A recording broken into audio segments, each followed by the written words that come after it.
We are back with Know My Friends podcast, YouTube, and today I have one of my good friends, Ryan Goodall, with me. Howdy. So we'll start off with the first question, and it is, if someone was to meet you in the street, I guess, how would you introduce yourself? What would you say you are, or what you do? All right. So like an elevator pitch of who I am. Yeah, basically. Yeah, exactly. Yeah, I mean, like if someone was going to hire you, right? Yeah. So I meet someone and I'm like, yo, I just really want you to know who I am. Yeah. Everything around me. They're like, can you just go away? Yeah. I literally met you in the elevator. Yeah. I'm just going to work. I'm just wanting. Yeah. All right. So name's Ryan Goodall. Basically, well now, I guess I put as a top header is family man. Yeah. Got a kid, got a partner, own a business, like a fitness facility, the Sunshine Coast, train people, love nutrition, love, following all aspects of health. Did a big stint of my life doing music, and love gaining knowledge. I think that's big. Yeah, I think that's my biggest call card. Is just like constantly gaining knowledge. Yeah, is what I want to do. So recently, within the isolation period, Cara and I have been each week we've been doing trivia with a friend of ours, and that's cool. So each week it's like maybe 6 to 8 couples. Yeah. And the start of the trivia, we knew a few of them, but then now we know them obviously, because you see them every week. So every Wednesday night we do the trivia, and Cara and I have won a couple times, and I thought that I didn't know too much. Yeah. But my hours of like just dumb YouTubing and reading just BuzzFeed articles and whatever, like, man, I've got so much knowledge, just shit knowledge that you probably don't even need to know. And but I love it. It's like knowledge is always power. And 100%, man. Look, dude, having useless facts is probably one of the best things that you can ever have.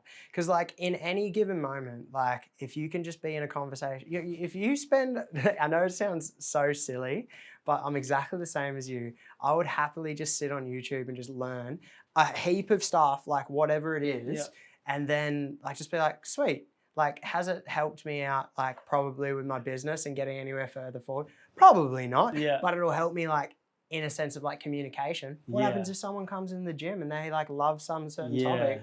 And just because you spent a night watching, like, YouTube, you now have heaps of knowledge about it. So so then just to have the knowledge, is that because, I guess, I think we're similar in the way that we like talking to people and, that's I draw energy from people. And I know you're a high energy person, so if we're in the same room, it's like I just feel that energy, and then I just want to, I guess, bounce back off it.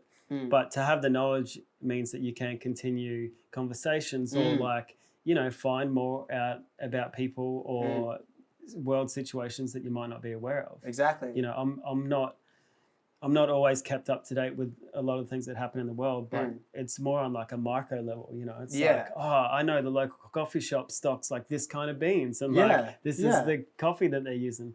But then it's like, you asked me something about Cambodia, and I'm like, I don't know. Unless I've been to the country, then it's different forms of knowledge, I think. Well, yeah, that's exactly it. And it's like, but it's like you're going to put energy into finding out knowledge on all the things that like genuinely interest you. Like, which is, I think that's, and like if you're a person that has passion in whatever you want to draw knowledge from, like you just become an interesting fellow. Because like, not that should be the goal, is to be an interesting fellow, but it's like, then you like have substance in your life. Like you actually have like something of worth, like you're like, man, I have some cool knowledge, like I have something of worth, someone like asked me a question about something, like you can sit down and have a conversation with someone, an intellectual conversation that isn't as simple as just like, how was your day? Like, how was it? Yeah, you can have a conversation about something else, which is like, I guess another thing like for yourself, like what you said before, having chats with people, I think that's the best way to gain knowledge. Because if you chat to someone, you just ask them about their job, and like say that they work at like a rubber mill. Like you're just like, rubber. It's in my it's in my like day-to-day life. It's on the bottom of my feet every day. It's like, man, how do you make rubber soles? Boom. All of a sudden, you've just, from this dude that works in a rubber mill, can tell you all this information about rubber. Yeah, and he might not think that his job is of any importance or that it's even interesting, but to someone who isn't in that field every day, it definitely could be. Yeah, and then like when somebody just goes like, then you got a fun fact right there. Yeah. You're just like, man, did you know that the rubber soles are made from blah? Yeah, yeah. And there's like, what? How'd you know that? Oh, I met this dude that was like, worked at a rubber mill. Yeah. You know, and then you spark conversation from there, which is like, I think that's really cool. Do you know what actually, I was so impressed. I remember it might have been Adidas that first put Goodyear rubber on the bottom of their shoes. Right. Was it Adidas or Asics? I'm pretty sure it was Adidas. Yeah, right. But yeah, I should know that since I love shoes. You should. I was like, so obviously it was some kind of tire rubber. Yeah. And probably not the exact same, but it come from Goodyear factory. That's cool. And it lasts longer, you know. But for some reason, yeah, it actually is on the, I think they're like Ultra Boost, like proper high like end running shoes. Man, that's sick. Yeah, it's sick. That's really cool. Like, hey, I wouldn't know that. Yeah. There we go. Now that you're a family man, I think that's awesome. You know, I have heard you talk somewhere, maybe it was just even talking to me about, you know, the fact that you were so excited to become a father. And now that you are a father, it's just like, I don't know, it's special to see you in that role, you know, that's cool. It's just something that, you know, I don't have actually too many friends that have kids. Yeah, true. So you're like, you know, within the first fleet, I guess. There's there's other guys coming along. Yeah. But yeah, it's just so interesting, and like that, you know, that's what eventually I want to be, is a father as well. And it's like I get so excited, and I just love kids and want to be around them. Like, how's the experience been becoming a father? Oh man, it's unreal, dude. Like, it's like, it actually is like the best thing that anyone can do in their life. Hey, like, actually, like, everything else is secondary in comparison to having a kid. I know it sounds like such a cop out, and like, because you can hear it so many times. And it's so funny because I always think of this Family Guy episode, and he's like, until you are a father, like until you are a parent, you won't know. It's like, but weirdly enough, it's actually so true. Yeah, man. Like, you know, when Ryder first came out, when he first popped out on the scene, when he first came into this world, I know this sounds so terrible, but I feel like if there's any fathers watching this, they'll relate. I actually didn't really care that much for him. Yeah. Like, I really didn't. Like, I was like, you're my son, I'll protect you and I'll do everything in the world for you. But I didn't actually have like a huge connection to him to start off with. Because like, in a way, like, he kind of just messed up my person I love the most in the world. True. And the thing that I felt the most when he first came out was just like pride, like for Kat. Like, I was just like, I'm so unbelievably proud of you for what you've just been able to do. So that's like kind of where my emotion was at the start. And then when you just like start watching him grow, and then like, you know, you find out stuff like, man, this is like another conversation I just had with someone, like randomly, like in this first month of like him being alive. And it was like a lady that like deals with like young child like psychology.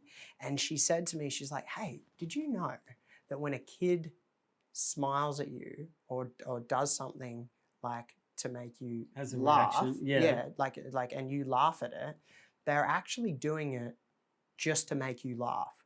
They actually don't do it for their praise and for them to feel happy. They do it to make you stoked, not them, because they actually don't understand the emotion of happiness yet. Yeah, true. So they see what they do is a happy, like is an emotion that is like bringing joy to someone, and they're like, oh, this is a good thing. And that's what they're registering in their head. Yeah, right. And like, so that's why they keep doing it. So they keep doing this, like Ryder used to do this thing, and like, we'd be like, hands up, and he'd go, hands up, and we'd be like, yeah, and we'd lose it. And he's like, all right, cool. So that's how I get an emotion of these guys doing this all the time. So he'd just like, he'd see the room completely quiet, right? And then he'd just go like this, and then everyone would be like, yeah, like laugh and shit. And like knowing that he's doing that to make you happy. Just to trigger you. Yeah. Just to make you happy. Yeah. You're like, you're the coolest dude ever. Like, you're doing all this stuff just to make me happy. I think it's a bit different now, because now he's like a little little shit. Like, no, he's not. No, he does little things. But man, like having that's I think when I had a big connection to him. Yeah. Because like it was kind of that response kind of thing happening, and you know, a little bit more like, you know, if parents have dealt with this, you have like skin to skin time, and that like triggers like hormonal things between you and the child and stuff like. So like we did a lot of that kind of things, a lot of that kind of stuff. So yeah, man, pretty much being a father, the coolest thing in the world to ever happen, I feel. Yeah. And do you feel like with that, I guess, you know, you're so driven, well, it seems like you're so driven in your life, to add an extra element to that, you know, as well, you know, at the same kind of time you have your own business as well that you're trying to run, you know, your relationship that you're trying to nurture.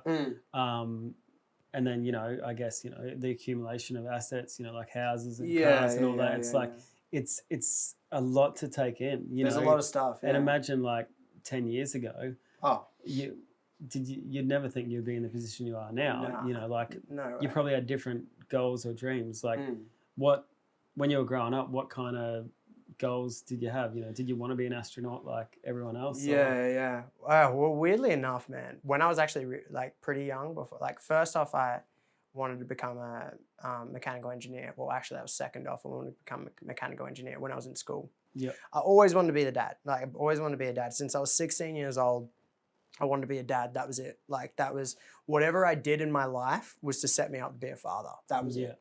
So it's like, I think that's why another thing of like gaining knowledge has been a big thing for me, because like I did like, you know, to get into engineering, I had to do, you know, like physics and, you know, maths B, maths C. So you spend a lot of time gaining knowledge anyway. And like, you kind of, I guess that's kind of instilled in you early. But I remember just like seeing a quote from like Sir Isaac Newton, which was, if I have ever seen further, it's because I've stood on the shoulders of giants, which is basically like, he didn't just build all of this knowledge from nothing and able to give to the world where he was able to give to the world from nothing. He worked from people that came way before him, which is like, to me, when I heard that, I was like, man, that's what I want to be. Like, I want to be that. Like, obviously, I'm not going to be the level of Sir Isaac Newton. Like, he kind of changed the entire world, you know, but to be able to do that for one person, which would be your child or your children, is a huge thing. So I was like, my goal in life from 16 years old basically was to acquire as much knowledge as I can to then pass on to my child.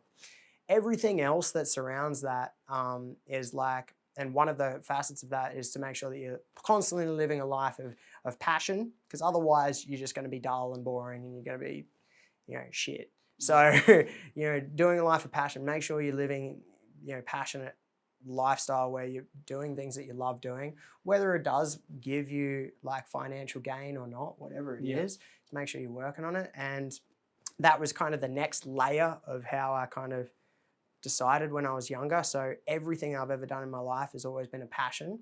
And it just so happened that I also, now I'm in the situation where I'm able to make money from doing that. To live a lifestyle of doing it.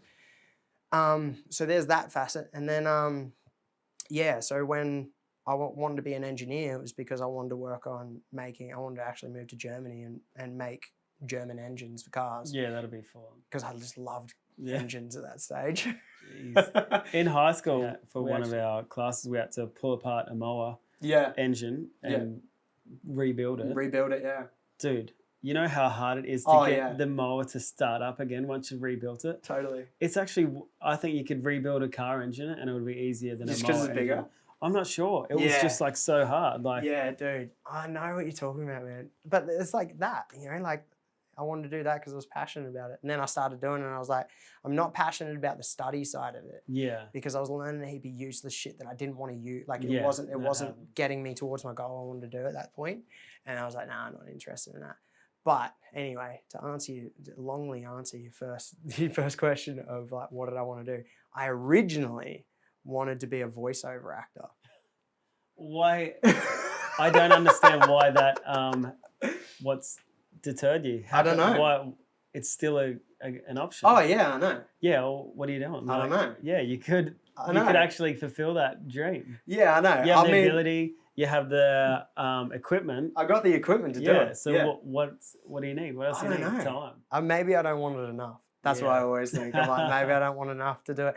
But I was like, yeah, that was my first thing. I was like, I think it was more of like, oh yeah, I kind of like that. That would be pretty cool to do it. Yeah. I don't know. Maybe one day I will. If someone sends me a project, if someone's watching this now, they're like, I need a project with a voiceover actor. It's like, man, I don't know how good I'll be. I've never done it before. Yeah. Like, I've never actually tried. Well, why don't you get onto Fiverr and you can be one of the people, so people will contact you. You only get paid $5. That doesn't seem worth it, does it? Like, I don't really care. Yeah, like, it'll just be fun. You're in. That's you're in. It's like, obviously, like, Joe and I, we do our little chat thing that we do each week, and we don't really care. Like, we just do it because it's fun. You know what I mean? Like, it's just another creative outlet kind of thing. That's just fun to do. I guess voiceovers are similar to, podcasts anyway. It's you just listen to someone talk. Yeah, exactly. So a conversation I think I had with Cara the other day was that here we are, like musicians, not listening to music, but listening to people talk, right? Yeah. And I don't think my dad ever did. My grandfather definitely did. He would listen to what they called, talkback radio, which is AM. Yeah. Just guys talking like we are. Dude. And that was it. And it's like they had it set all along. Exactly. It's such a like revolution and just a cycle that it's like how am I able to sit here and listen for 3 hours to someone just talk shit when 10 years ago, I'm just always 10 years, whatever. Yeah. 10 years ago, it was like all I wanted to listen to was music. If you told me to put on anything where I had to listen to someone talk for more than a minute, that was it. I didn't care. But now it's interesting. Yeah, exactly. Well, I think it's because, like, I mean...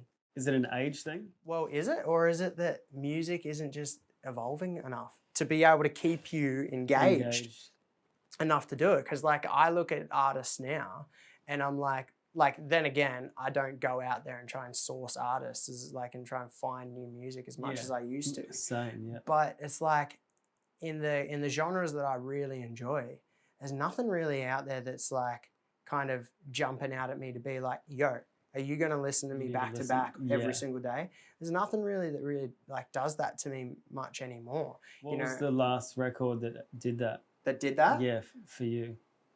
Where you just had to listen on repeat. Malibu by Anderson .Paak. Oh yeah. See, I think I know the album cover, but and what was it on? Ventura. Oh, was Ventura after that? Yeah, Ventura after that was actually pretty dope too.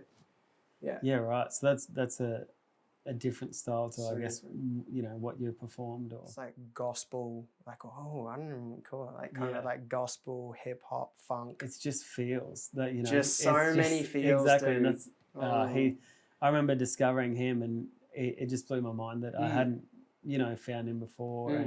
And see, that wasn't finding his music. It was finding a YouTube channel where it was one of the live things where he's in the desk? Yeah. Small desk? Yeah. That's how I found him too. Yeah, well, there you go. So it's like YouTube, not actually Spotify or anything like that. Whereas back in the day, the way that I'd find music would be MySpace. Yeah.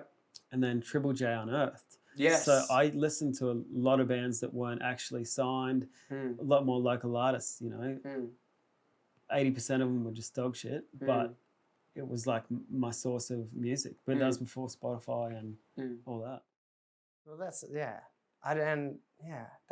thing, eh? It's like, but so many people just, I don't know.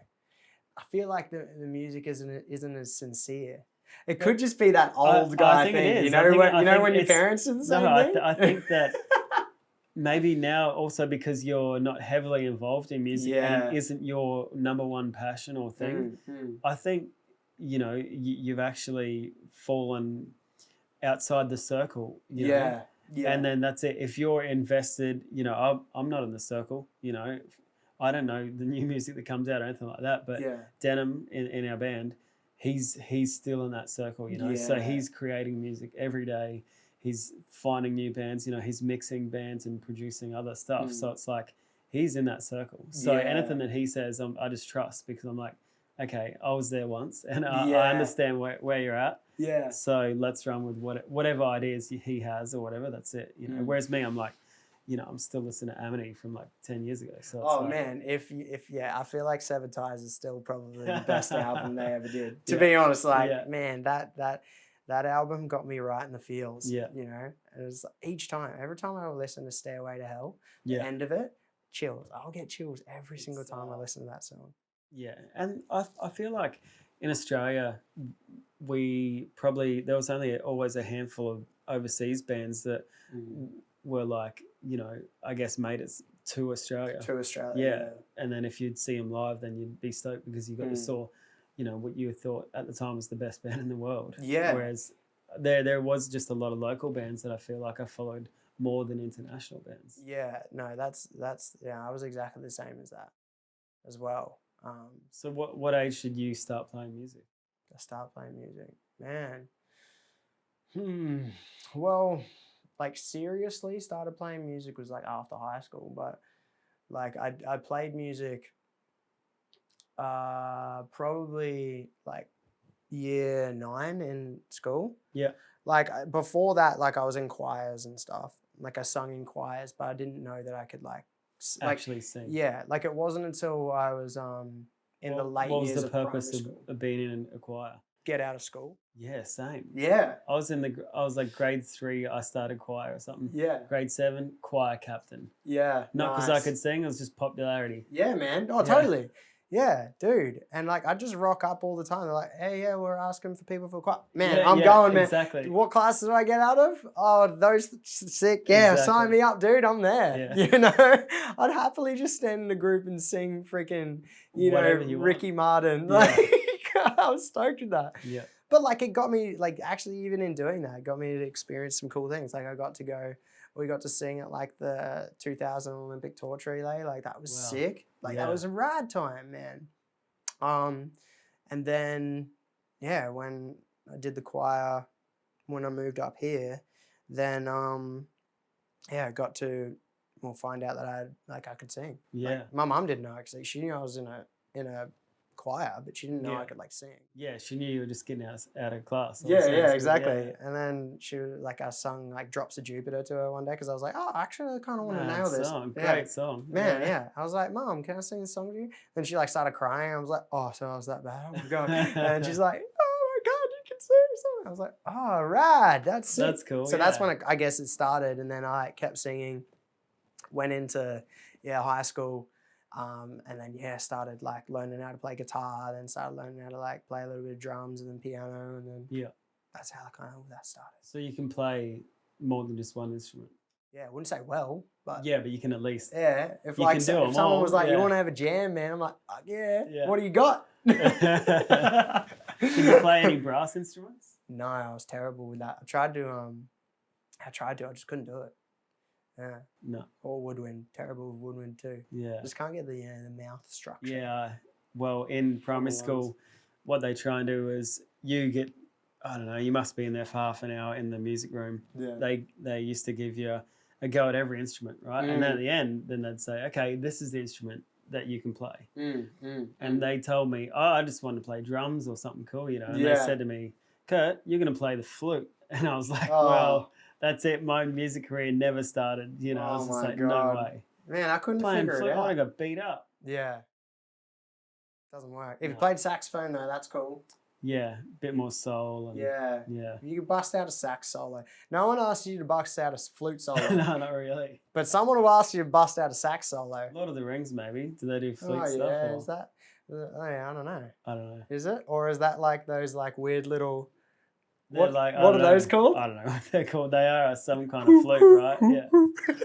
That'd be cool. Start a band, just that. Man. So within high school, you played a little bit of music, and then when was it when you actually first formed a band? A band. So formed a band in school. Funny story, man. Like we formed a band in school, and I was like the lead guitarist and lead singer. Yeah. And then we had jams. Like at the start of it, the band was called A Blind Science. Shitty name. And then we were called 46 Fighter for whatever reason, I don't know. And so like we were kind of like in that Sunshine Coast, like little scene, tried to be in the Sunshine Coast scene. Yeah. And so that's where it kind of started. And then like getting into like knowing Liam and stuff was I actually didn't like him Yeah. as a person. I still don't. Yeah. No. I just tolerate him. No. It's funny because I spoke about it at his wedding. Like I said, like I thought it was like him asking me to come through MySpace. I actually thought it was like he was stitching me up for a fight. Yeah. And I still think that. But no, he asked me to come and like jam with him because like we stopped really doing too much stuff once school kind of finished. And then I was like, yeah, all right, but like I didn't like we never really mates or anything. Actually hung out or anything. Yeah, like we had like a few battle of the bands and they were like our rivals. Like they would like just beat us and then we just beat them. And, like that was kind of the way it went. And I was just like, man, nah, screw that guy. And I think it was because like I think the whole thing where I was like, screw you, Liam, is because like he didn't reply to me one time on like MySpace. Yeah. And I was like, nah, this guy like thinks he's just pretentious or something, you know, with his little blonde tips. I wouldn't pick on you. Your band was called 46 Fighter. Yeah. Don't even start on anyone in that band, right? Wait, well, surely there's got to be a reason. Dude, another funny story is our drummer actually once tried to fight their guitarist, Damien. Yeah, right. At a battle Damien of the was bands. so tall. Yeah, and our drummer was really small and stocky. Do you remember Tomb of Doom? I know of the band. I never actually saw him play. True. Well, their drummer, the guy who became their drummer, was our drummer. Right. Man, he's insane. Josh and you, dude. He's just like freaking crazy. He's like him and like, you remember Signal the Firing Squad? Yeah. Ryan from Signal the Firing Squad. I don't know any of the bands. Oh, true. Like, no, I know the name, band names, but yeah.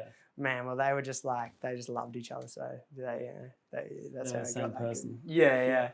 But yeah, so that's kind of like how that all started, man. So had that little band. And then, So how many years did it take us to Vegas, actually play for? Yeah. Oh, man. Because six years? Because did you join Wingspan? Yes. And then, I guess, Liam lost his voice or something happened? What happened? His vocals... He had to have an operation or something was going on. He had to go to an ENT and like get his like nose all sorted and shit because he just kept getting laryngitis. Yeah. That was from kissing too many chicks. Man, he was just tongue bashing those shoes as well. But yeah, no, it was actually just after we played Diamond Nights on the sunny coast. With Morning Tide. Dude, bro, I remember. I didn't go to it. I wanted to go. Dude, that was probably, still to this day, one of the most insane shows we ever played. I had a freaking like strobe light fall down on me because there was the crowd when we were playing was pouring onto the stage. Like the whole top level of this club was filled, like jam-packed, and people were just going mental, man. And then like they had to get security guards to come and stand between us and the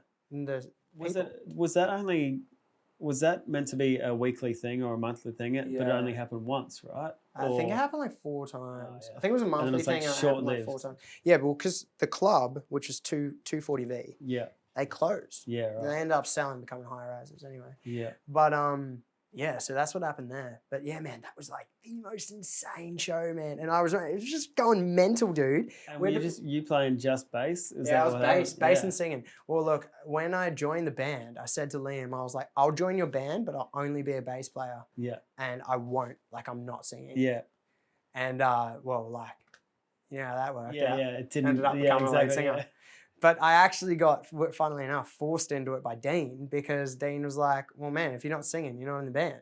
Wow. I was like, oh. Straight up. Well, okay, I want to be fine. I'll be a singer. I actually never wanted to be a singer. Yeah. So that you remember that tour that we did, and I had to play bass. Yeah. I was stoked, man. Yeah, I was exactly. like, you're like back this in the original, dude. Yeah. That's it. I just wanted to jam out. You never want to take on too much responsibility. You know, it's just like I just want to have fun. That's what this whole music thing's about. Yeah. And then it gets serious, and you're like, serious isn't fun. Yeah. Two different things. People critique you so much when you're the front man. And like, man, I didn't have, I don't know, but like, I didn't feel like I had the character to be, you know, the front man. I've never really been the type of person to always be front and center. Yeah. You know what I mean? Like, and so, when when that all happened, I was like, oh, okay, well, I guess this is the position that I was put in. Yeah. So I just felt a little bit weird. Did I guess you join Wingspan and then you started writing songs for Take Us to Vegas? Like, was there a 6-month or 1 year period between the transition? Like, well, we had songs that were Wingspan songs, I guess you could say. Yeah. That we just transformed into Take Us to Vegas songs. Because there was like 2 songs that we did with Wingspan. One of them, like I sung a fair bit in it. But it was really funny because like Dean didn't even know that I could sing. Liam knew I could sing. Yeah, yeah. Dean and the other guys didn't really know that I could sing until we were in the studio one day at Adam Merker's. Yeah, yeah, yeah. And I said, like, I was just like, oh, why don't you just like sing this? this? Blah, blah, blah.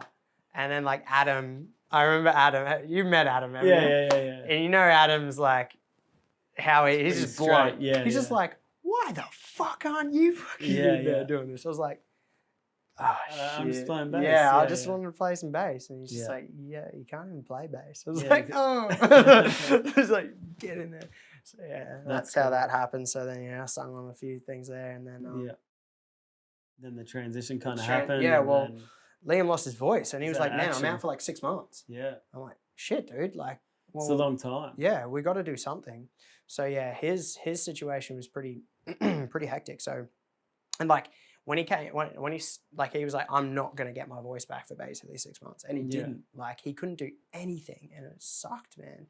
So yeah. Anyway, imagine that now, him without a voice for 6 months, he would go insane. Like he loves talking. Yeah, it's like he does. It'd be crazy. I don't know. He'd find a way. Yeah. He'd find a way. He'd a pretty resourceful. Sign language within a week. He'd have a sign language page. Yeah. Of just dad jokes. Yeah. But yeah, so that's that. So that's kind of how that all started. This week, you guys, released one of the tracks that was off the last record, yeah? Yeah. And it was just like more of a live version and an isolation version or whatever you want to call it. I had to listen to it. Yeah. So yeah, it was cool. Yeah. It is one of the better songs on the record as well. So yeah. Like it's a vibe. Like we have a vibe to that song. Like that was always like, I think that was actually one of the first ones that we wrote for that album. Yeah.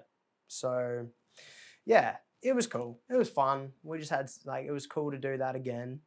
It was like confronting because like I haven't sung in like 3-4 years. Yeah, like properly.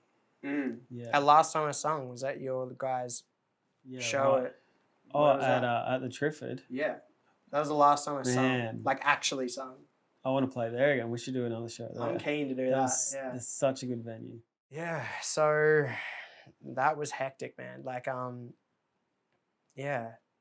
like I was like, oh man, because I'm basically the one that when they're like, yeah, let's do this, I'm like, oh yeah, I don't know. Yeah. And because like my mentality is like, if you're gonna not make a comeback, but if you're gonna play a show again, you've had a bit of time off, you need to be as good as when you left. Yeah, exactly. You can't come back like and just be like, oh yeah, like we're shit because we like haven't played. No. It's like, nah, man. Like if you're gonna come back, you're gonna do it right. Not come back. If you're gonna play anything again, you got to do it right. Well, even now, because within the 3 years that you haven't played, man, the level of the bands now. So you guys were on this level. Now that's the like your standard. start. Yeah, exactly. That's like your starting point. Shit. The fact you guys used to run backings and have your own audio guy at every show. Did you run in-ears by the end or no? No, we didn't. We wanted to. We wanted to, but no, we just never got. We never got around to doing it. Yeah. That's We started run in-ears maybe 2 years ago now, and it was just like holy hell! It was just such a difference. You wouldn't want to stop playing music the minute you get in-ears, just because it's like it's enjoyable. You can hear everything. Your performance is just way better. Yeah, I think I played one show with in-ears in, and it was pretty odd. Like, and these were shitty ones too. Yeah, and I did enjoy them. A benefit. Yeah, but I think, man, like I think about 2 years before we even finished, like I was in discussions with like Ultimate Ears Yeah. for ages, like in trying to make up a mold. I went and got my ears molded. Yeah, and then never sent him the mold. Just never did it. Yeah. Yeah, and it was like a mad price for what they want to do. All the other dudes, what were they? It was Ultimate Ears that I was like talking to, or we got stuff through 64. Yeah, 64. Yeah. They would, man, I'd just froth them because I wanted those wooden ones. The custom, I know, dude, they were just so sick. I did the same thing. 64 audio. Brent sent away his molds, and then I just never sent mine away. And they gave us like a good deal. It was for whatever it was, a higher end one. It was like going to end up to be about $800, $900, and I was like, oh no, I just never invested in it. Instead, just bought 3 extra guitars. And I'm like, why didn't I just buy in-ears when it would have just helped me from the start, Yeah, it's so fun. But you can get so caught up in that. Like I was getting caught up. I was like, oh my God, do I want 2 bass drivers in there? And like, what do I want? Yeah. Do I want 8 fucking speakers in my ear? And they come out with a model that's like 24 speakers in your ears, and you're like, well, I need you can't even hear like 20 of those frequencies. But you're like, yes, what can I hear? Yeah, okay. Yeah. And then you get on stage and just tell your sound guy to turn everything on the mix except for you. No, but if I wanted to, I could hear the bass. Yeah, I could have the perfect, EQ in my ears. And it was like, man, I got so caught up in that. Yeah. I think that's a bit, I was like, I don't know which ones I want. Do I just get the bass line? No, well, I'm going to be in this for ages. Wasn't in a invest. So that's a big thing. I feel like everything that I've done, I've always invested in. So money, time, and you reach a certain period where it's like you need to either keep going with it, invest more, or just leave it altogether. So with the music, I guess you invested a lot of time, energy, finances, and then now you're not doing it. And then is this business that you're running, the gym, was that the next big turning point for you to be like, okay, there's a lot of money to invest, a lot of time, and I guess you put in the hours as well, to learn about that industry. But like, what made you, I guess, pull the trigger to be like, okay, this is what I'm doing? Yeah. Well, I mean, the cool thing is like, I've loved health and fitness for as long as I can remember. Yeah. And a big part of it is like I've loved martial arts. Yeah. For a long time. I did Muay Thai from when I was real young, from like 16, 17 years old. Yeah. And I just loved it so much. So there was always that in my life. There was never a moment that I wasn't training. Yeah. In my life. Which is funny because like if you look at me, you wouldn't think that I've trained like my whole life. Yeah. But like I've loved training because I feel like it's just a great release. I haven't really cared about the aesthetical part of moving your body. Of that, yeah. Yeah, it's more like, I love performance aspects of training. So like if there's something that performance-wise I want to do, like I'm going to do it. Yeah. Like if I'm like, I'm going to do a 60-inch box jump, like that's what I'm going to train for. Yeah. It's like regardless of kind of. Nah, I haven't. That's my next one. How high can you go? 54. 54 is not 60, is it? No, it's not. Nah. It's about 6 inches off. How high is that? I don't even know. What's that in meters? Inches? Yeah. I think 54 inches is like nearly my height. Yeah. Yeah. Hectic. You can jump your height. That's insane. Is that from a standing position or do you get a bit of a... 2-step. 1, 2, boom. Ba-ba, boom. I see it now. I'm like, I want to try that. It's pretty fun. Yeah. But that's sick, like, and it's like, that's, I trained for that kind of stuff and, but anyway, that's always been in my life, like with Muay Thai, like I trained Muay Thai. So like, if I got into a ring, I want to get fucked up. Yeah. That was the thing. It wasn't so much for an aesthetical thing. Yeah. I do jiu-jitsu because like, I love jiu-jitsu, I want to be able to roll with people and just do shit, like just cool shit. I want to be able to choke someone out with my toes, like that kind of stuff. I maybe I'm not like, masculine enough, but I never really got the like why I don't know, just wrestling dudes on the ground sweating on each other. Man, it's so funny, man, because like I know, like I guess I was like into UFC and stuff before I started it. Yeah. And then like what I wanted to get out of it, it completely changed the moment I started. Yeah. Like everyone that I know I've taken them to jiu-jitsu, I've known that they've gotten into jiu-jitsu, like they started, had a go of it, have gotten addicted to it, and they've just loved it. Yeah. Because like, it doesn't matter who you are, right? It doesn't matter. You can be the strongest dude in the world, and you could have trained your entire life. There is still a 16-year-old kid that's going to choke you out. Choke you out, yeah, for sure. Like, going to proper choke you out with pure skill. Like, that's it. With nothing but skill, not size, not length of the limb, just pure skill. The things that they've grinded for. And, like, I think that, like, knowing that, I'm like, I want that in my life. Yeah. Like, I want something where it doesn't matter what you are given in your life, you need to be able to just be skillful. Yeah. Like, and that's the way that you can overcome your issues, is by being patient and letting somebody else basically screw up, so then you take advantage of them. It's like a crazy game. It's like a more extreme game of chess, like, actually. Yeah. Because extreme chess. They should just call extreme it chess. Yeah. I mean, people would be more into that, right? But so yeah, you just like, it's two people, man, that you don't know what they're gonna do. You could accidentally screw up and completely cook it, you know. Yeah. And they'll choke you, or they'll armbar you, or they'll you know, do whatever. Or it's just that. I think I did boxing when I was, younger, and then actually Dad's a pretty good boxer, right? Was it Dad? He did taekwondo, so I can't remember what level of taekwondo, but he was a teacher and instructor, and but on a lot of the stuff he did, it was like, non-contact, and then there was some that were contact as well. But I guess, I really like the training aspect. Like I really like to feel like I was fit, like the discipline of it. Yeah, the discipline. Maybe that's what I need. I still need that in my life. I just need some kind of discipline. Otherwise, it's just too washy. Chaotic. Yeah. But I really enjoyed boxing. Yeah, maybe because of the technical element.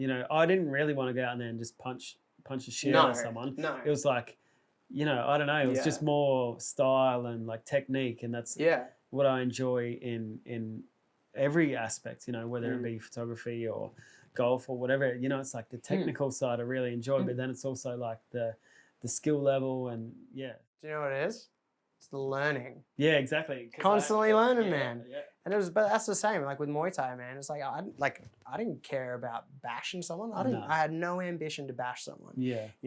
I had every bit of ambition to be able to, like, if you're gonna throw a kick, I want to be able to, like, freaking do a bloody lean back, because like I want to be able to anticipate those things. Like I want to be able to not, like, I don't really care about beating you. Like at the end of the day, if like I was to beat you, I wouldn't go home and gloat about beating someone.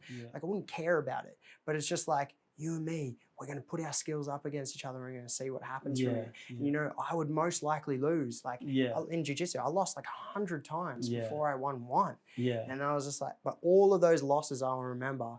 All the times I've won, I don't remember shit. Yeah. But all the times I lost, I'm like, I learned. Man, that was dope. Yeah. You just keep on building on that.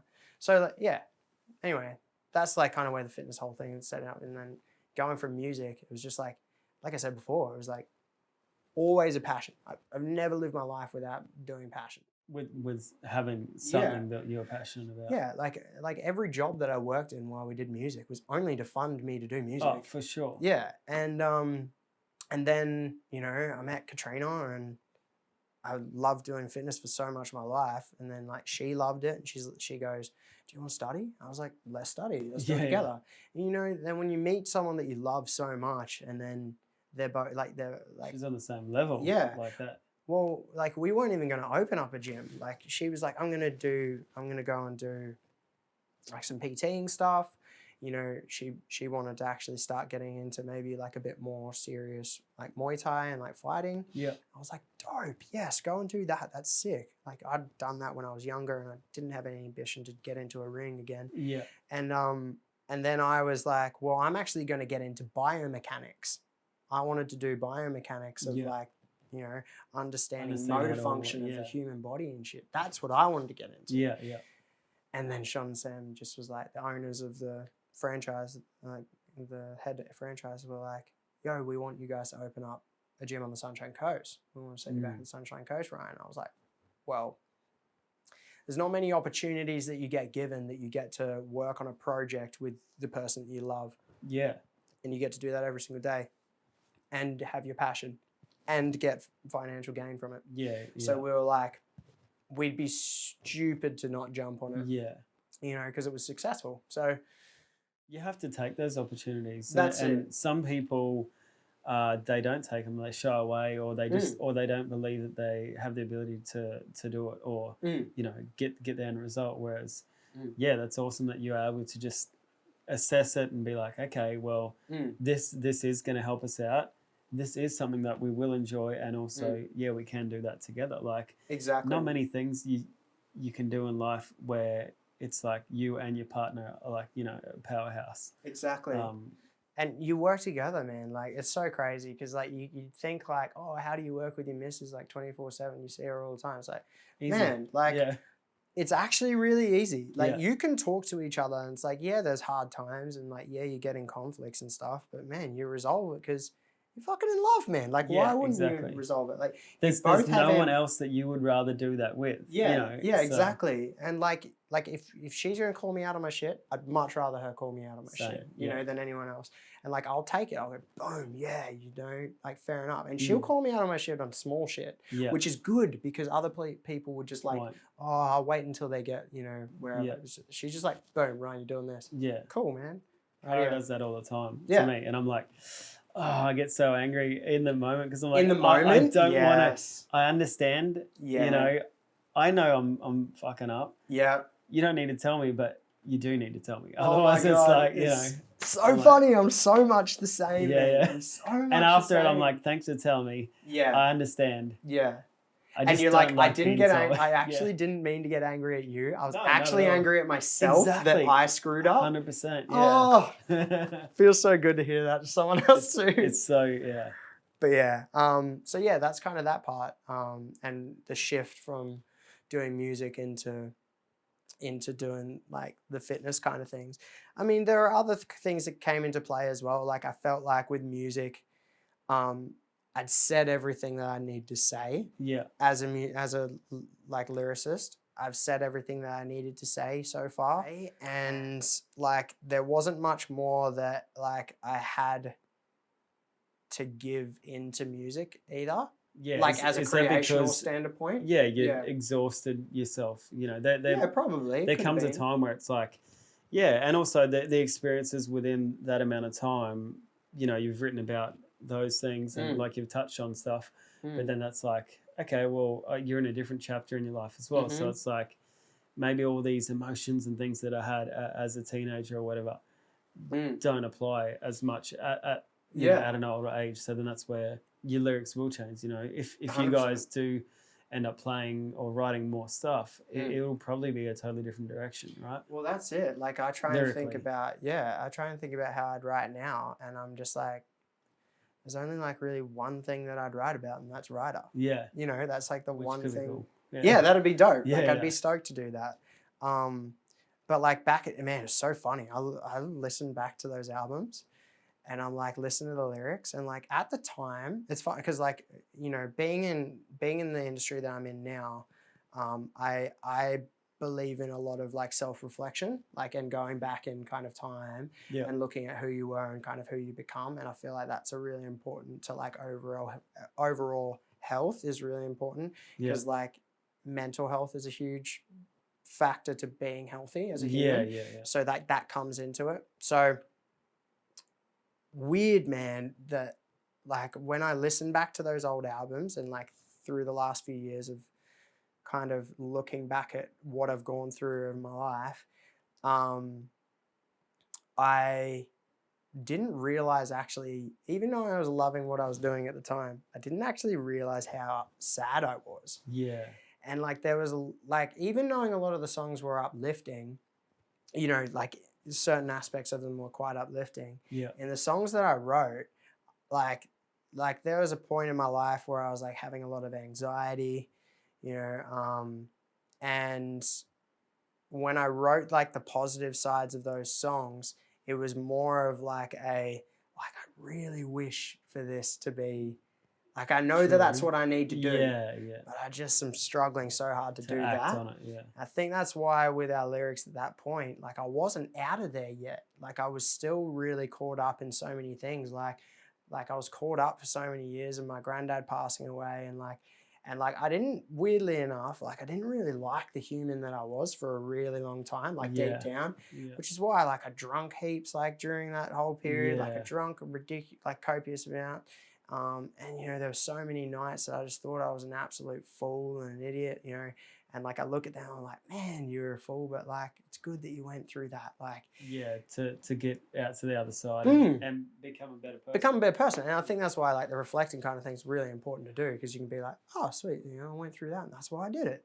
You're all good. Like life's all right. Yeah. Anyway, but I look back at those albums now and I listen to them. I'm like, holy shit.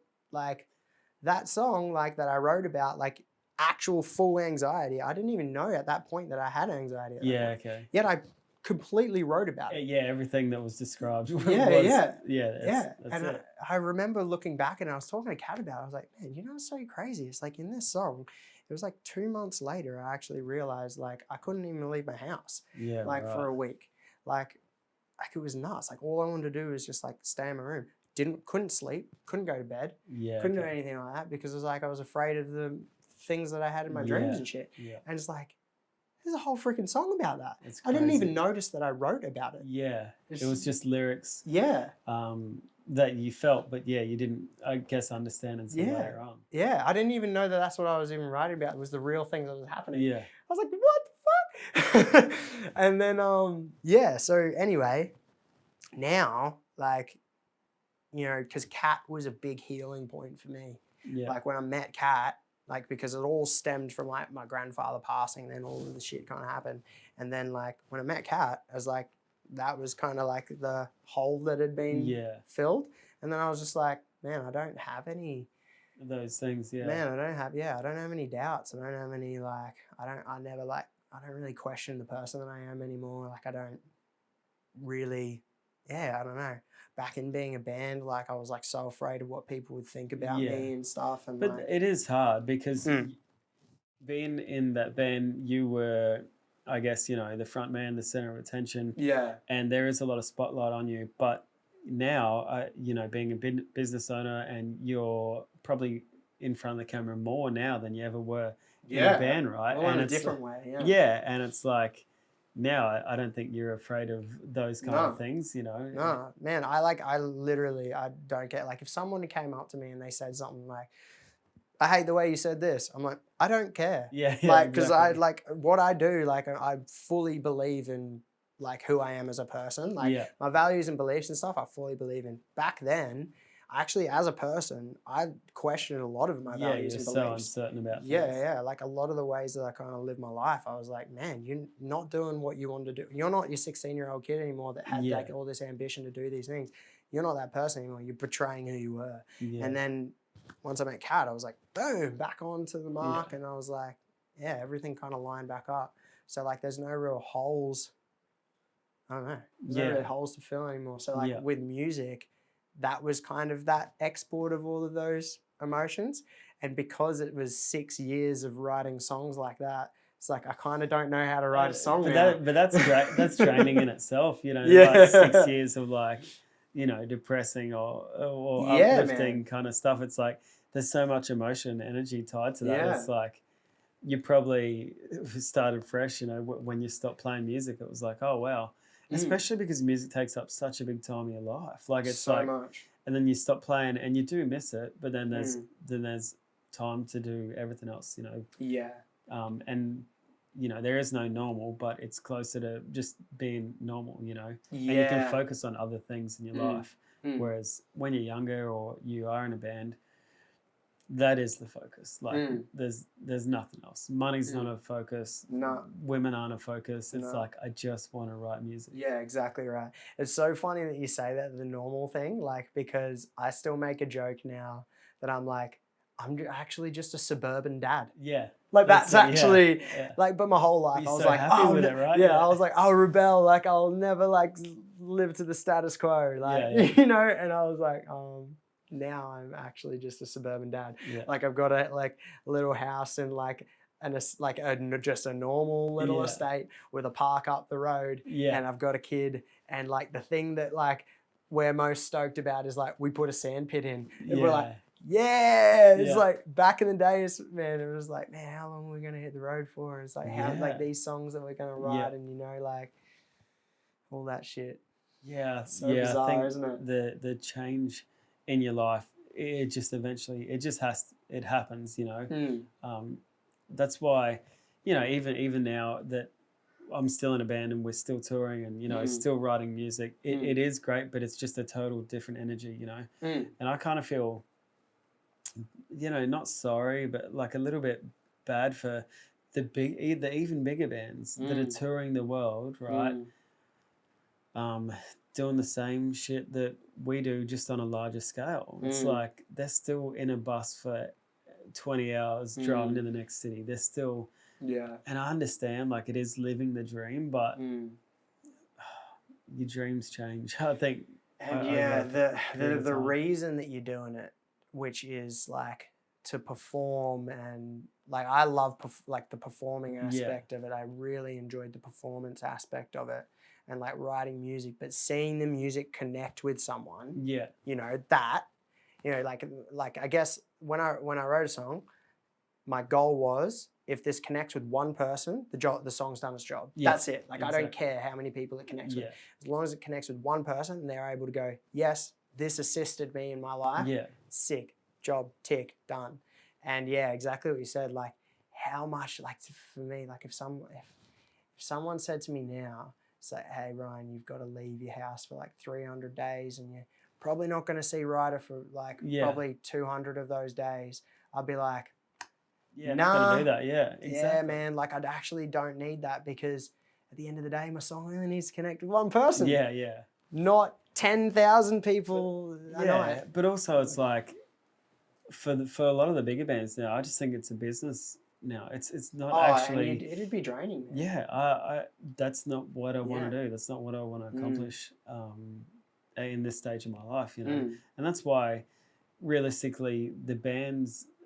It's a young person's game, you know, from 16 to 30. It's like realistically like what you're maxing out, and I just wouldn't want to be those bands that are touring the world and away from their families, and you know, they get to go to all these beautiful places but don't get to see any of it. Like it's you promise so much when you're younger, or you know, you promise yourself that is accomplishment is touring the world or whatever, but realistically, some of the best shows we've ever played in our bands have just been the local down the pub something, you know, where you play half your sets covers or whatever. You know, it's like, man, but that's exactly it. But still, at the moment, like some of the most memorable part of my life, like memories of my life, are like when we were on tour, and like it was shows, but it was also just being with mates, man. 100%. Like, do you know my favorite memory was with yourself and Aaron when we had to get out of the car in Hayes Plains. What happened? Well, we went out in the Hayes Plains and we just took pictures of the fucking sky. But we couldn't see shit. I remember I had that night shift of driving, and I'm pretty sure like I nearly like kangaroo. Do you remember all the kangaroos just like everywhere? No, I don't remember where much. you were asleep. Like, there was just kangaroos everywhere, man. And I nearly hit that kangaroo and fucking like drove off to the side. Like that, like I'll remember that forever. But like how much, I don't know, because I would never be in that situation. Well, maybe I will, I don't know. But how much different does it get doing that 300 nights of the year? Like, in different countries, how much different does it get? Like, I can get this, or can I get the same reward of like every time, all every of those, weekend? all of those memories like that I have, like I fulfilled those parts. Well, I think, I don't know, I've never gained the ability to walk out on a stage and have 20,000 people there singing a song to you. I mean, that would be pretty amazing. So maybe if we had that opportunity, we'd be speaking differently about it. I guess we'll never know what that feeling's like, but. Like the root driving factor of like, I guess, having a song is fulfilled from the moment that it's connects released with someone, and connects with someone. That's that job. and everything else is like just awesome, just cool shit on top. Yeah, exactly. You know? And I think, you know, a lot of my close friends were met within the music industry. So Oh, totally. it's not just about writing the music, you know, it's about connecting with people, whether it's, you know, I don't know half the songs that my friends have written, you know, it's like I just like them because they're a legend. Yeah. And we play music, so it's like we all have similar interests, you know. Yeah. And then there's guys in bands that are just absolute losers that that you know don't become your friends. But then there's ones like this where it's like I really respect you as a person and I really enjoy your company. So it's like that's the guy I'm going to keep within, you know, my friendship circle. Man, so well, right music has been the best thing in my life, you know. Yes. It as much as it was a grind and financially it sucks. It still has made me who I am, and it is the best thing that I ever did. Well, man, even just saying that, like that transition, for instance, for me to be able to go into like health and fitness, right? And the whole grinding mentality. Yeah. Dude, like it was exactly that. Like we're working 16-hour days, you know, going home and having like 4 hours sleep and then back up and doing that again for 6 months and not paying ourselves. Yeah. Like, but I feel like if I never did music, you wouldn't know what a grind really was. Maybe I wouldn't be able to do it. Yeah. And because it was that passion that you're literally like, you'll be like, I will work on this passion like for like without any reward or gratification for a long time. Yeah. And you'll just grind and grind and grind and grind at it because you love it. Yeah. Like because you love it. It's not for anything else, but because you just love it. You know, it's the way I put business is it's a project. It's not a business, it's a project. It's a never-ending project of constant like gain, like of getting better. Yeah. You know, and it's like, you know, for instance, like with you and your photography, like I remember when you first started it and like, man, I'd love to see you like talk to you from when you first started, you know, because your progression is just, it's been constant. Yeah. And it's like, I look at it exactly the same. It's been a project that you were like, I'm going to pick up a camera. I'm going to start taking photos of stuff. I don't know what I want to take photos of. Whatever it is. It started off as like landscape stuff. Yeah, exactly. And then it like started getting into like, I remember when you started taking portrait stuff and I spoke to you about you taking portrait stuff. Yeah. And I was like, that's sick. And you're like, I really got a passion for portrait.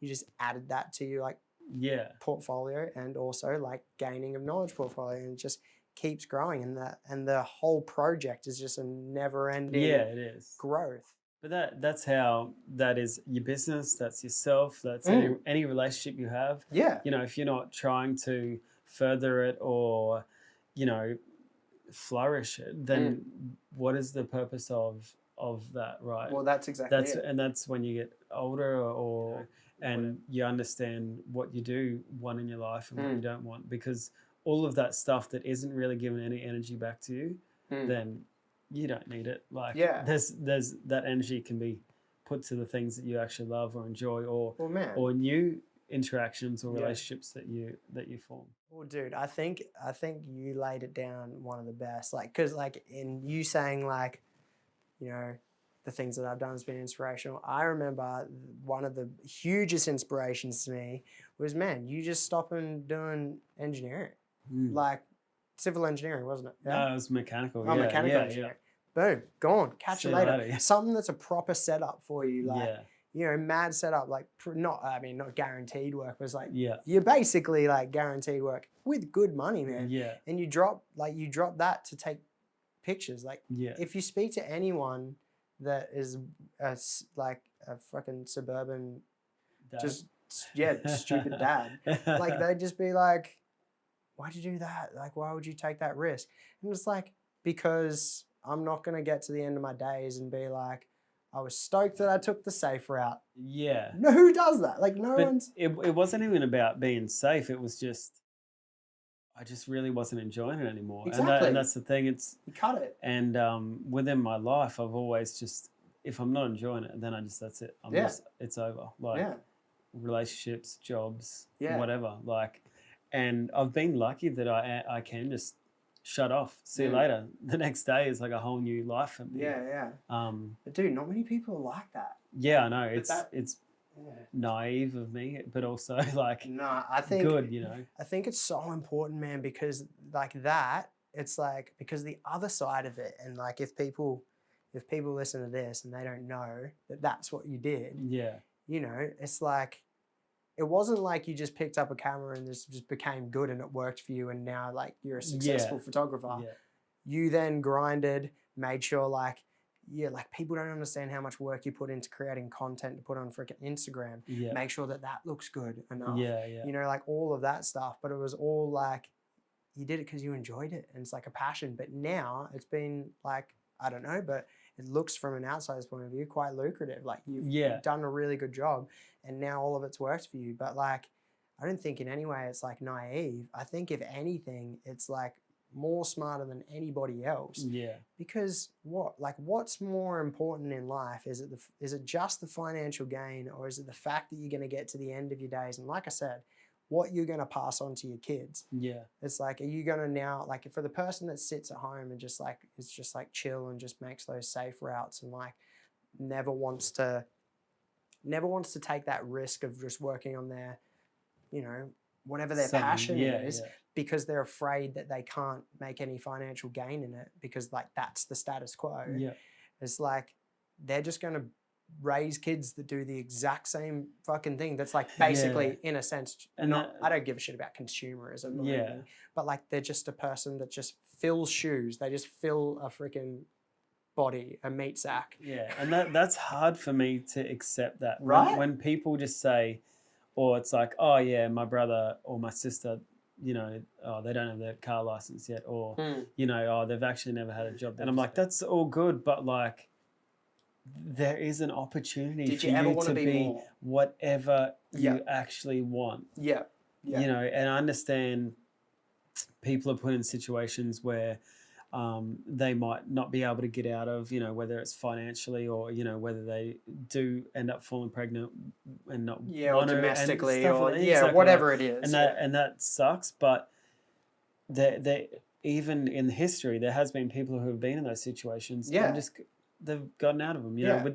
And that's why I feel like having a strong friend support or family support is a big thing, because without the support of my family and friends, I would never have been able to do the things that I've done, because not because they've given me money or like helped me to do things. It's just that I know that at the end of the day, if something was to go wrong, I could sleep on your floor. I could, you know, you could lend me $3. Like, everything would be okay. Yeah, exactly. So, and that's I have my friends and my family to thank because of that. And I understand people without that, it'd is a lot harder. Difficult. It would be very difficult. Oh, it'd be very naive to think that like, you know, you have accomplished everything you're by yourself, right? It's like, exactly. Oh, I've done this, I've done that. Look how good I am. Nah. It's like, nah.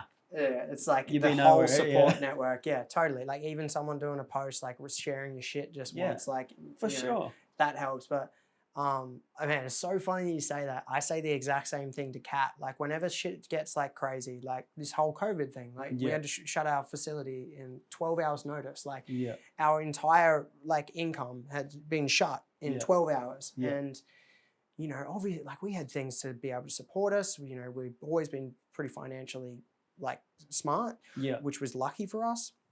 But I just remember her saying, like, she's like, oh my God, I'm stressed. Like, what do we do? I'm like, babe, like, don't stress. Like, never stress. Like, worst case scenario. Worst case scenario, man. Like, we have your family. We have my mom. We have all of our mates. Like, I don't care. Like, we could lose the gym. We could lose our house. We could lose everything. But I've still got Kat.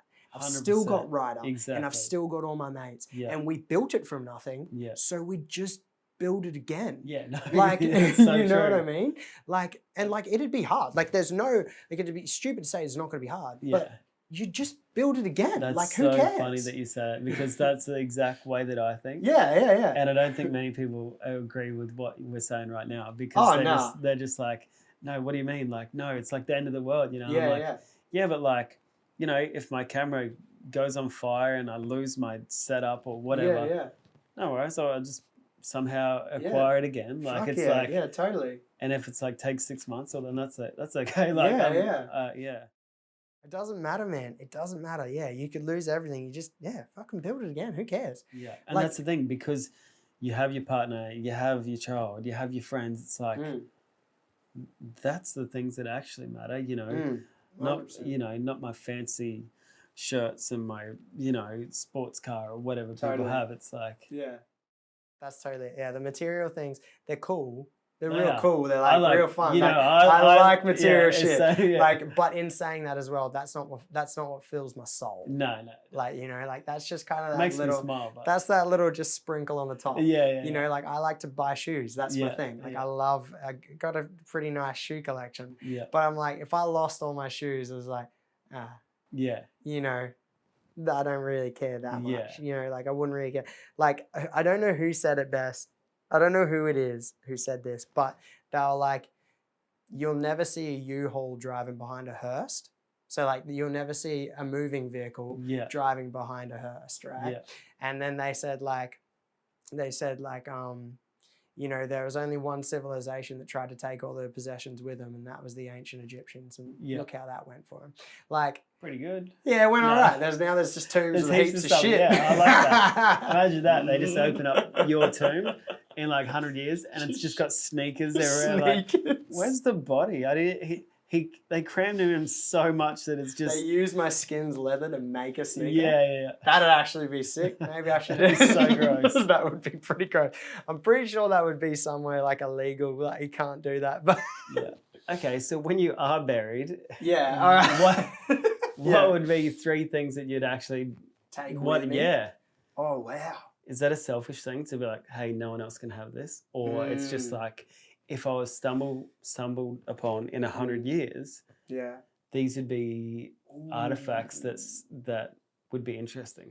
Man, you've got like kind of like there's like 2 ways to kind of think about it. First off, the very first thing, this shows how much of just like a dad I am now. Yeah, was like the first little painting that like Ryder did for me, that Cat and Ryder did for me. It's like this little love heart canvas and like has like his handprints and shit on it. That's cool. Yeah, and like I feel like I'd take that. I don't know why I'd take that, because like if I'm dead, like I don't know that I've got it. So like but these are things for other people to stumble other people exactly, and they're like, okay, I would probably, this is really I know I'd take a book with me called A Short History on Nearly Everything by Bill Bryson. I'd take that down with me because I feel like everyone needs to read that book. Okay, and that's something that you've connected with, or oh man, it's just like it's helped me with knowledge, appreciate my life, but that's not even its goal. Yeah, right. It's literally a short history on nearly everything. Like, how many pages is it? Oh man, it's huge. 300. Nah, I think it'd be more than that. Yeah, damn. It's a massive book. It's great. A great read. Great read for anyone listening. Yeah, man, get out there and read that book. Yeah. If you don't read books, like I don't read books, I suck at reading. Same. I read that book. Yeah. And it starts off with literally the Big Bang and like atoms, what an atom is. Start from there. And then it gets into like, it's everything. Is it a hardback or is it just paperback? Like paperback. I'm sure there's a hardback somewhere. Yeah, I love hardbacks. Find that. Yeah. Find one. I'll find one for you. But yeah, great book. It was so funny because I said to like, because I reference it, like we do motivational talks at the gym. Anyway, I'll make this quick, but we do a motivational talk. And I referenced like one of the lines in there. And I was like, yeah, I love this book. I read it heaps times, blah, blah, blah. And then someone bought me the book. Oh. Like as a present. Why? They're like, yeah, here's that book. Yeah, and you're like, oh, but I've actually read it, yeah. I've actually got the book. Yeah. That's how I read it. Like, but did you re-gift it back to them and say, now you should read the book? Yeah. No, I didn't. I actually got that, and then I read their version. I read the one that they bought me because I was like, that's cool. Like they bought it because cool. It's a gift. And it was like they clung on to that. Yeah. Like to me, I was like, oh, so you clung on to what I said there. You listened and you got the. So I thought that was cool. But anyway, so yeah, I'd probably take that book. Well, technically, like my whole life's goal is to pass on knowledge to other people, to further generations, isn't it? So we've got so far as a book. So far I've just got as a book, which is a short history on nearly everything. Well, that's a pretty. So it's good not even book. about me. Yeah. it's still good, right? Yeah, it helps. Yeah. I would probably take I'd take a lighter. Yeah. So you got a lighter and a book. Yeah. And all they're going to do is make fire. Yeah. To keep themselves warm. That's multi-purpose, all right. isn't it? So you got a lighter, you got a book, and then the third thing. And who knows? Maybe like gas is actually at a really short point at that time. Yeah. So therefore they've got this tiny canister, and they could sell that and make money from it as well. Yeah. So we've got multi-purposes here. Would you label the gas to just, let them know what was actually inside the? Yeah, the container. Well, the mat. The lighter. Yeah, it'd probably be wise too. Yeah. But what happens if they can't read? Then they won't know. Eh? Yeah. Damn it! What happens if they're really dumb and they actually don't know it's a lighter? They're just like, I'll throw that away. Oh yeah, exactly. They'd never get fire. Honestly, there's so much stuff that I see in like abandoned buildings and stuff where it's like ancient stuff that they find, and it's like, man, there's so much stuff I've thrown away as just junk that probably could have been something that even now I would cherish. Something from my childhood that are even like. I know they have Digimon now, right? But get out of my brain. It was literally in my brain. I was like, Digimon. But, like Digimon now, I still go past Toys R Us now because they're selling them. I'm like, I really should buy one. Yeah. Because I was in there that's something that I missed the last 10 years of my life. I was like, I remember it was probably about 10 years ago now. I actually went to Europe, and for some reason, I was just like, I need a Digimon again. Yeah. So while I was in Europe, I purchased like 4 Digimon on eBay. Cost me like a lot of money, because they weren't making them. They weren't making them. Exactly. Yeah. And I got home, and then I was like working my engineering job, and I actually had it in my desk at work. Yeah. Dude, you had to feed that thing so much. Yeah, I was like, actually, as an adult, I don't have time to play with the Digimon. Yeah, like, just poops just pile up. Dude, and then he's dead. And like, he's just shit himself to death. Like, so, but a Digimon, I think that'd be a great thing to take to the grave, That's pretty cool. With like a year supply of batteries for it. Yeah, that's smart. Or do you know what? Like, I don't have this, but I'd probably go and steal it off my mate Cal. He's got the entire first gen release of Pokemon cards. Yeah, but like you can buy a house with that now. The OG, yeah. He's got a like a hologram Charizard that was made within the first 100 batch. He's got it. That'd be worth so much money. Yeah, he's got to save for it. It's insane, man. And he just buys cards all the time. Yeah. And he's like, I think he looked at it in like, I think it was like $2,000 for a bit of fucking cardboard. Do you mean the best thing ever invented? Yeah, exactly. Like, I mean, the first time that he said someone say Mona Lisa is cool, and I'm like, well, you haven't seen a holographic. Doesn't even have eyebrows, the Mona Lisa. What are you talking about? Yeah. So they should swap. They should swap the Charizard with the Mona Lisa. Yeah. Just I'd 100% go and pay to see that. To watch it, yeah. A hologram, the number one. Yeah. The number 1 out of 100. The very first version. Charizard hologram. Why? Or the Japanese flag, they should replace the flag with that Charizard. Yeah. That'd actually be pretty dope. Yeah. Man, you should run Japan. So, I would. I love that place. Yeah. Okay, so second question would be, if you had an endless supply of money, what would you collect? What would I collect? Yeah, so John Mayer collects watches. Yes. He has an endless supply of money. Yes, so he does, he's one up on us. But what would you collect? Or do you collect something now? Yeah, well, I mean, I collect shoes now. I love shoes. But see, I like the story behind shoes. Yeah, each shoe is like, oh man, if I was good at designing, I would be a shoe designer. Oh, dude, yeah. Well, I'll probably like butchering the phrase of this, but the Dornheiner Nike shoe that they do each year, 4 shoes that they do each year. Yeah. They get kids to design them. That's so cool. So they go to it's like a kids hospital. Yeah. And it's called the Dornheiner Institute, and they just like pick 4 kids. Yeah. And then they work with the kid to essentially the kid will scribble on some stuff, and then that's totally it. And they're like, awesome. They'll be like, hey kid, like which one do you want to, like what style do you want to do? They'll pick the style and they'll like do it. So I've got 2 pairs of Dornheiners, and man, I love them. Yeah. And it's sick. Like this one pair is like, I don't know if you've ever seen it. It's like a camo. It's the camo 270. Yeah. Nike 270. I have seen you wear it. Yeah. Like my favorite shoe, man. Yeah. And it's like, it's got like this little brain on the inside of the sole. Yeah, right. Like this little brain in there, because the kid, he's like got a brain. He's got like this disc in his brain. Oh wow. Yeah, thing in his brain. He's got but that's the design. It's like a cartoon version of that so cool. in there. And then it's got like AB, and it's like always believe is like his thing. And like that's his phrase. He's 5 years old, this kid, and his quote on life is always believe. And like the shoes, when I got them, they came with a full backstory of him, and like it gave me like the number of which release it was, and like all this shit. I was like, that has a lot of value to me, because I'm stoked that all the money I just spent went straight into your institute. Yeah. And also, this is really cool. Like I have a bit of Nike memorabilia, like a part of Nike that they only do like once a year. Yeah, and people always connect more with a story. You know, I buy into that. Yeah, you know, totally. I'm definitely a big consumer as well. Like it's like I like shiny things. You know, it's I don't know. It's just you know, I can go without, but at the same time, I still like to.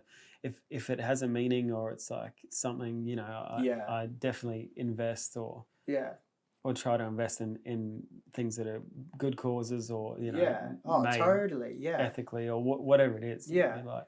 I agree. Yeah, so that's probably what I'd invest in. Like the other thing, I guess, would be comic books. Like I love comic books, but it would finish pretty quickly. Yeah. You know, like obviously there's new ones coming out now, like which I'd obviously just continue to invest in. But other one would be comic books. But there's like I wouldn't buy, like in the past, like funnily enough, I've actually on my phone, I've got a list of all the comic books I want to buy. Yeah. And I've just got to tick them off as I go. So it's like the same with shoes. The way that I set it up is like I save up enough money, like I'll pick a shoe, and then I won't buy that shoe until I've saved enough money to buy the shoe. Yeah, that's cool. And then I'll buy that shoe, and then I'll pick my next one, and that's basically how I do it. Yeah. And it's the same with my like comic book one. I'm like, I've got a heap of comics. I want to buy a big batch of them first, and then like, you know, set up my cool little thing. Exactly. And, and like, but all the comics I want to buy is like so expensive, man, because they're like the OG comics, you know, like. And they're a mixture of DC and Marvel as well. Yeah. So, but that's probably the other thing I might do between those two. Yeah. What about you? What would you do? Collect. Yeah. I don't know. I've throughout my time, I've collected guitars. Yeah. You know, at one stage I had like 7 Telecasters. Like. How amazing is that? Yeah, I know. It was like my life was complete. And then I ended up selling them. But yeah, it's probably guitars. There is just that, and you know, it doesn't have to be brand new either. Like there's just more character to a secondhand guitar. It's like, you know, I wish you could write on the back of the guitar each story of each owner or something. That would be cool. Imagine that on the inside. Why don't you start that? Oh yeah, you just write a little brief summary of your life and you insert it into the back of like where the pickups go or something. So then, see, it doesn't even need to be in your grave. Like it can just be in the back of your guitar. Dude, and or it'd be like, to own this guitar, you must learn this song. Yeah. That wouldn't be too good. I only know like original songs. I'm so bad at covers. Like, but yeah, so I guess it'd be to reinvest in guitars. Yeah, I don't know why. It's just, again, they're a shiny thing, you know, and they do have a story. So it's like all those things in one for me. I'm like, I just get excited. Even now, I'm just like, now I want to buy another guitar. But the cool thing is like the guitar can also sound so unique too. For sure. That's the other thing. Yeah. Is like the whole idea, like having a Telecaster of like, or a Strat or something, like, yes, they've got that point where it's like, you know, the whole history of Fender and all of that. But then it's also like, man, you play a nice Strat, man. Oh, dude, you like, people don't understand, you know, like they just sound beautiful, like a beautiful guitar. So that's like, you know, like with acoustic guitars, like I love acoustic guitars. It's like the very first time I played a Cole Clark, I was like, I need this. Oh, Yeah. Oh, what is this? You know, after playing like my Ashton, like whatever I had. I bought I spent, I think at the time there might have been just over $1,000, and I bought a brand new Cole Clark from Billy Hyde, you know. Yeah. And I used to get discounts because I'd be buying stuff there every week. Yeah. I think they actually sent me an email where it was like I was invited to like a private event Oh my gosh. where it was like you're in the top 10 spenders in Billy Hyde or something, and I was like, oh, that's cool, but that's not good. Like, Yeah. I've just bought and sold so much gear. Yeah. But yeah, I bought that Cole Clark, and it was just such a beautiful instrument. Amazing? Yeah, I was just like, yeah, and that again, that's thing I like. Things that are it was, it is essentially mostly hand built and like designed to that specification. And yeah, again, I don't know. I just froth anything that has been designed or put time into actually creating a unique or high end product. Yeah, I would have to agree with you. I think well, that's the other thing. It's like why I like shoes. Like, cause shoes have a story. It's like if I went and got like the Nike Air Jordan, ones. Yeah. The band ones. Yeah. Like I know that if I buy them, that they were a shoe that the NBA banded Michael Jordan got fined for wearing in a game. Yeah.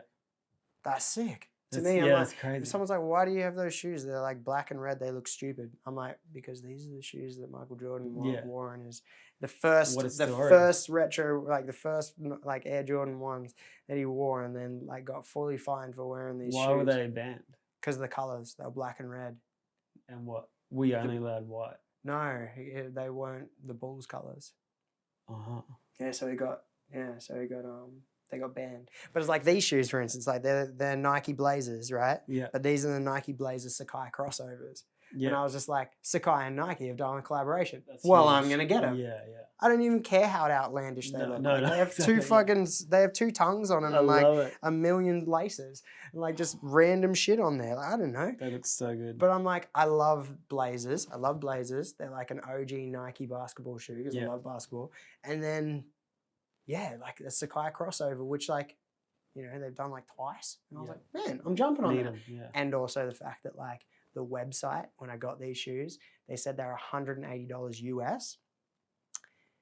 And in Australia, they go for $1,000. What the hell? Yeah. So that's insane. The website mucked up.